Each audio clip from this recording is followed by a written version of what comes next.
तब जिस स्वर्गदूत को मैंने समुद्र पृथ्वी पर खड़ा देखा था, उसने अपना दाहिना हाथ स्वर्ग की ओर उठाया और उसकी शपथ खाकर, जो युगानुयुग जीवित है, जिसने स्वर्ग और उसकी सब वस्तुओं, पृथ्वी और उसकी सब वस्तुओं तथा समुद्र और उसकी सब वस्तुओं को सृजा है, कहा कि अब और देर ना होगी, पर सातवें स्वर्गदूत की आवाज़ देने के दिनों में, जब वह तुरही फूंकने पर होगा, तो परमेश्वर का वह रहस्य पूरा हो जाएगा जिसकी सूचना उसने अपने दास नबियों को दी थी।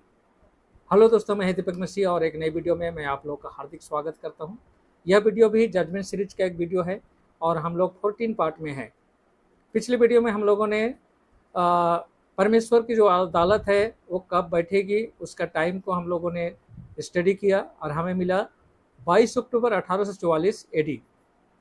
इसका मतलब है अभी जब हम इस सब्जेक्ट को डिस्कस कर रहे हैं, परमेश्वर की वह अदालत रनिंग पोजीशन में है। तो आज इस वीडियो में हम लोग उस अदालत में होने वाली कार्रवाई को हम लोग डिटेल में समझने की कोशिश करेंगे। तो इसी तरह का रहस्य को खोलने वाली वीडियो आपको पसंद है तो मेरे चैनल से जुड़ सकते हैं। मेरे चैनल को सब्सक्राइब करें और बेल आइकन को दबाकर ऑल सेलेक्ट जरूर कर लें। तो देरी ना करते हुए चलिए आज की वीडियो को हम शुरू करते हैं। तो सबसे पहले अदालत से लीगल नोटिस भेजा जाता है उनके नाम जिनका केस वहाँ पर लड़ा जाने वाला है।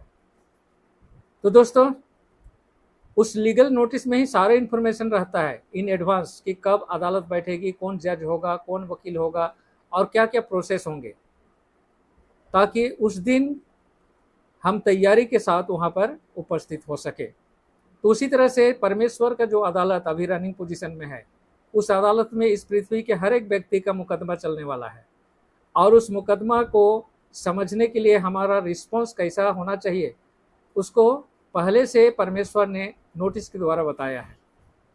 तो परमेश्वर का उस अदालत का जो लीगल नोटिस है, उस अदालत से जो भेजा गया है, हमें बहुत पहले मिल गया है दोस्तों।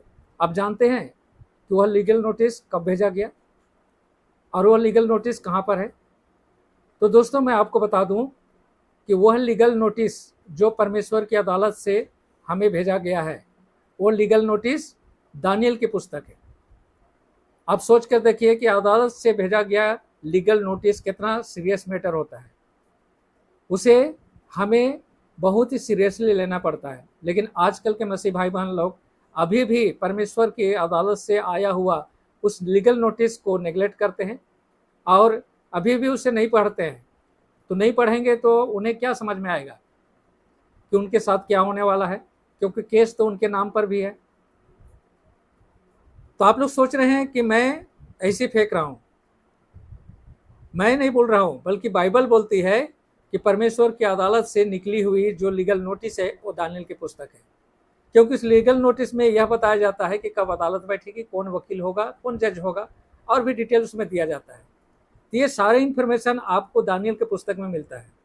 दानियल के पुस्तक में ही मिलता है कि उस अदालत में यीशु एक वकील के रूप में आ रहा है।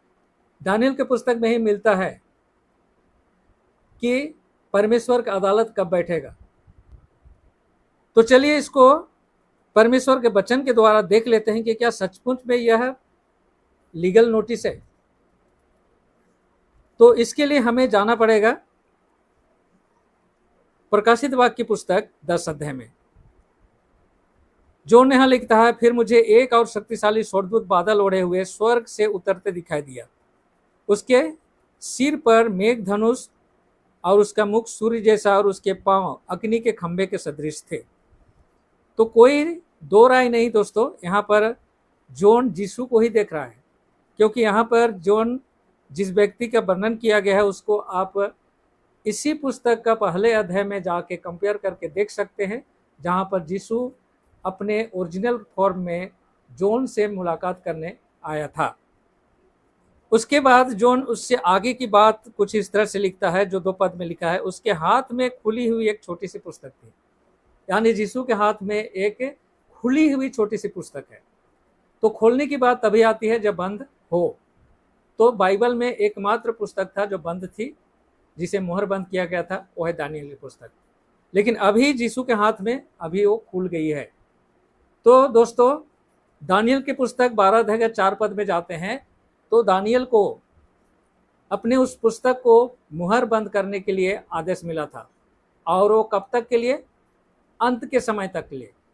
तो अंत के समय तक का मतलब ये नहीं कि इस पृथ्वी का अंत, बल्कि जो दानियल की पुस्तक में जो प्रोफेसी है, सबसे लॉन्गेस्ट प्रोफेसी 2300 साल का, उसके अंत तक के लिए उसे मुहरबंद किया गया था।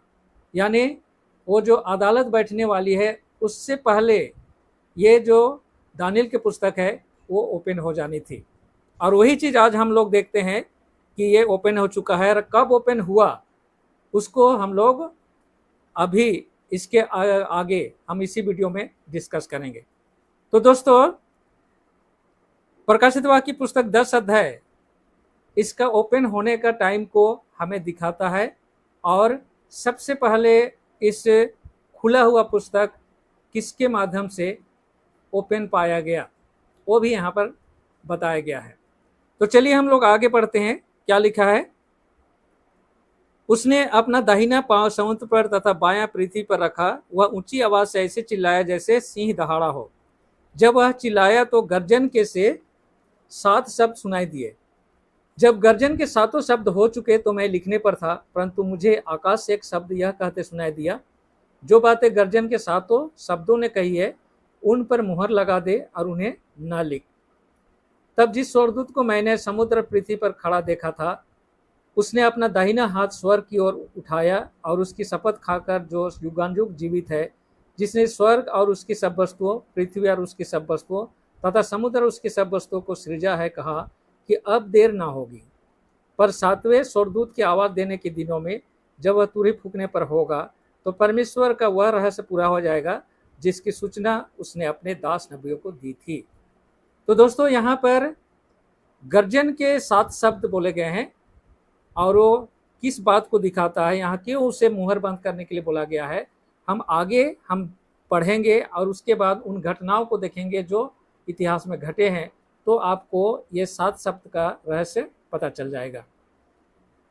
तो यहाँ पर यीशु बोल रहा है कि अब देर न होगी, समय हो चुका है, 7वां तुरही फूका जाने वाला है। 7वां तुरही लास्ट तुरही है। तो 7वां तुरही कब फूका जाता है? तुरही क्यों फूका जाता है? वार्निंग के लिए। जिस तरह से अटोनमेंट के 10 दिन पहले, अगर लेवी की पुस्तक में अगर 23 अध्याय में जाएंगे तो हम और पाते हैं कि अटोनमेंट के 10 दिन पहले इजरायलियों को सतर्क किया जाता था तुरही बजाकर कि आज से 10 दिन के बाद उनका प्रायश्चित किया जाएगा। तो यहाँ पर यीशु क्या बताता है कि अब समय हो चुका है उस रहस्य को खोलने का। तो किस तरह से रहस्य खुलता है, चलिए आगे पढ़ेंगे तब इसको समझ में आएगा। तब मैंने उस आवाज़ को जो स्वर्ग से सुनाई दी थी मुझसे फिर यह कहते सुना, जा उस स्वर्गदूत के हाथ से जो समुद्र पृथ्वी पर खड़ा है उस खुली पुस्तक को ले ले। तब मैंने उस स्वर्गदूत के पास जाकर कहा कि अब छोटी पुस्तक मुझे दे दे। उसने मुझसे कहा, ये ले, इसे खा ले, यह तेरा पेट तो कड़वा कर देगी पर तेरे मुंह में मधु सी मीठी लगेगी। तो दोस्तों, यहाँ पर पुस्तक को लेकर खाने की बात है।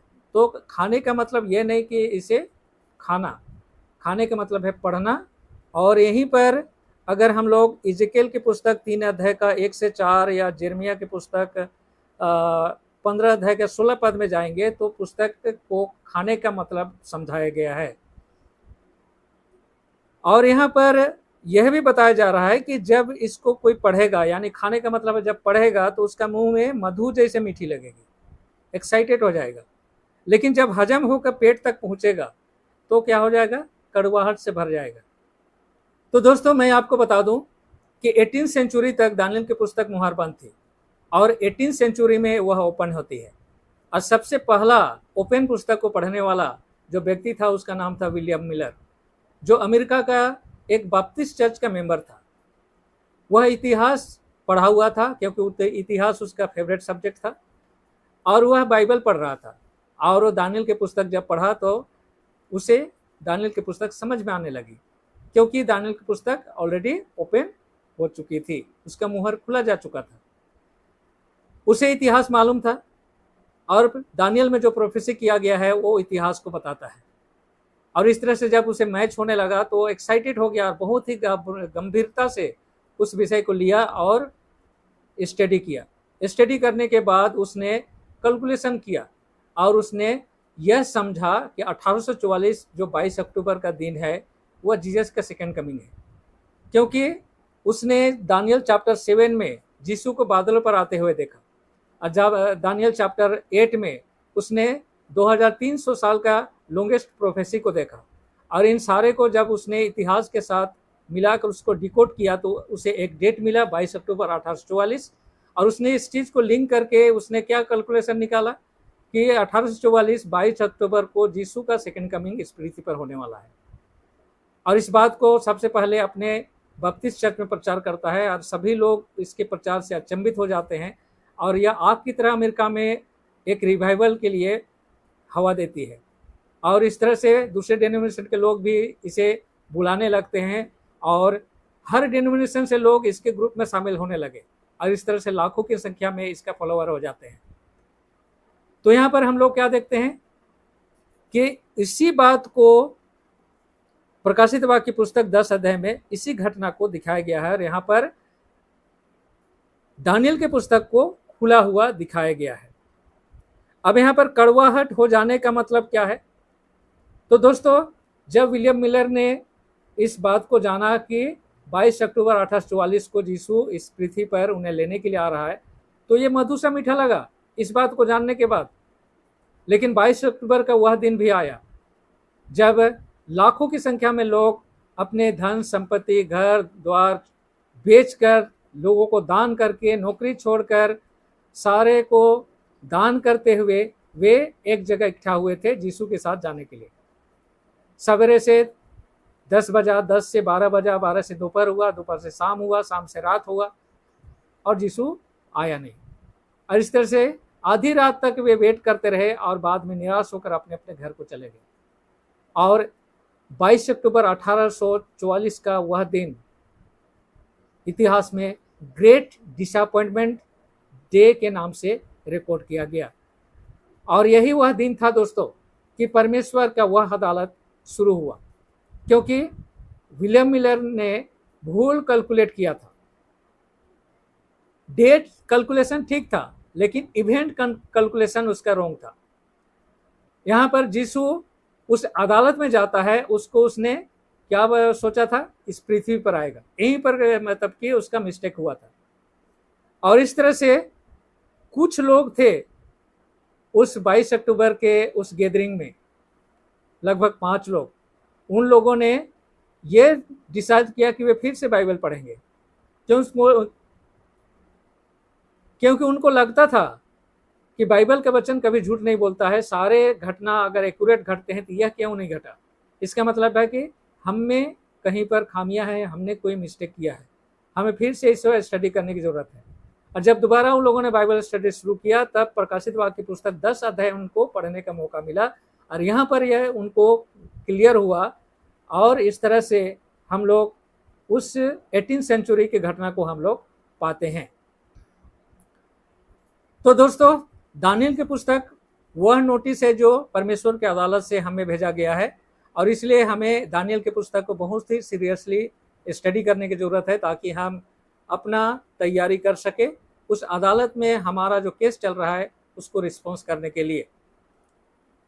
प्रकाशित वाक्य की पुस्तक 10 अध्याय के 11 पद में पाते हैं, इसके पश्चात मुझसे कहा गया कि तुझे बहुत से लोगों, जातियों, भाषाओं और राजाओं के समक्ष फिर से नबूवत करनी पड़ेगी। यानी ये ग्रेट डिसअपॉइंटमेंट डे के बाद वार्निंग लोगों को दिया जाएगा, किस बात का? कि वो जीसस का जो सेकेंड कमिंग का जो घटना घटा था वो तो रोंग था। एक्चुअल में मतलब कि उसी दिन परमेश्वर का अदालत बैठा है, और अब हमें अपने को उस अदालत को फेस करने के लिए तैयारी करना है। और वह वार्निंग जो इस नोटिस में दिया गया है, प्रकाशित वाक्य की पुस्तक 14 अध्याय में मिलता है। अगर हम 14 अध्याय के 6 और 7 पद को पढ़े तो लिखा है, फिर मैंने एक और स्वर्गदूत को मध्य आकाश में उड़ते देखा। उसके पास पृथ्वी पर रहने वाली हर जाति, कुल, भाषा और लोगों को सुनाने के लिए अनंत सुसमाचार था। उसने ऊंची आवाज से कहा, परमेश्वर से डरो और उसकी महिमा करो, क्योंकि उसके न्याय का समय आज पहुंचा है। उसी की उपासना करो जिसने स्वर्ग, पृथ्वी, समुद्र और जल के सोते बनाए। तो दोस्तों, परमेश्वर की अदालत चालू हो चुकी है, और हमारा केस ऑलरेडी वहाँ पर चलने वाला है। तो अभी अब सोने का समय नहीं है, जाग उठने का समय है, तैयारी का समय है और समय के साथ अपने को एडजस्ट करने का समय है। तो आज के वीडियो में यहीं पर समाप्त करता हूँ। अगले वीडियो में हम लोग उस अदालत में होने वाली कार्रवाई को हम लोग और भी नज़दीक से देखने की कोशिश करेंगे। तो इसी तरह का और भी वीडियो देखने के लिए आप मेरे इस चैनल के साथ जुड़ सकते हैं। तो आज के वीडियो में यहीं पर समाप्त करता हूँ। मिलता हूँ अगले वीडियो में, तब तक परमेश्वर का आशीष हो।